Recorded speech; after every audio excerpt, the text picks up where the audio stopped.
आज हम बात करेंगे एक ऐसे ट्रेडिशन के बारे में जो सालों से शैडोज में छुपी हुई है।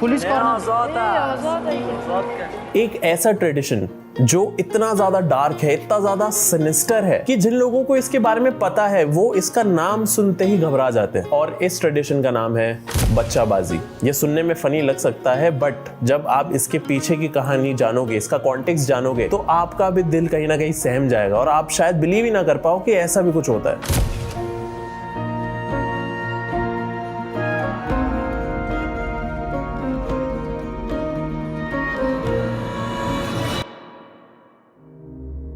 ये कोई खेल नहीं है, इट्स अ नाइटमेयर जो एक कल्चर के रूप में लोगों के बीच में घुल मिल गया है। अफगानिस्तान के उन एरियाज के अंदर जो वॉर और गरीबी के बीच में दबा हुआ है, उन्हीं एरियाज में इस ट्रेडिशन को फॉलो करा जाता है। और इस प्रैक्टिस के बारे में जानकर आपको यही फील होगा कि हाउ इज दिस पॉसिबल, और ये प्रैक्टिस रुक क्यों नहीं रही है, क्या हम कुछ कर सकते हैं इस प्रैक्टिस को रोकने के लिए। बच्चाबाजी, इसका पर्शियन में मीनिंग होता है बॉय प्ले। ये कोई इनोसेंट डांस या फिर एंटरटेनमेंट नहीं है, ये एक ऐसा सच है जिसके अंदर छोटे छोटे लड़के जिनको पता ही नहीं है कि दुनिया चलती कैसी है, जो इतने इनोसेंट है कि उनको पता ही नहीं उनके साथ क्या हो रहा है, ऐसे छोटे छोटे लड़के फंसे हुए हैं in the culture of abuse, in the culture of prostitution. ये ट्रेडिशन अफगानिस्तान के पावरफुल लोगों के कल्चर में एकदम फिट हो रखा है कि इसको निकाला नहीं जा सकता।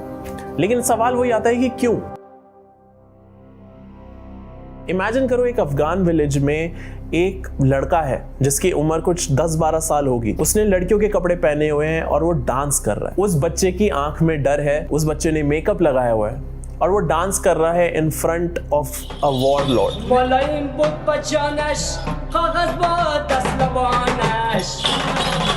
वॉरलॉर्ड से मेरा मतलब है वहीं के गैंग के लीडर्स, कमांडर्स जो इस ट्रेडिशन में इन्वॉल्व रहते हैं। वही वॉरलॉर्ड्स इन छोटे छोटे बच्चों को डांस करते हुए देखते हैं और साथ में चाय पी रहे होते हैं, और उनकी आंखों में एक अलग ही लुक होता है उन बच्चों की तरफ, क्योंकि उनके इंटेंशंस बहुत बहुत ईवल होते हैं। इस प्रैक्टिस के अंदर जो लड़के डांस कर रहे होते हैं वो यूजुअली 18 साल से नीचे के होते हैं, और जब ये बच्चे डांस कर रहे होते हैं तो जो लीडर होता है व्यूअर्स के अंदर से, जो सबसे पावरफुल आदमी होता है, वो इन बच्चों को पिक कर लेता है to use them for his sexual needs।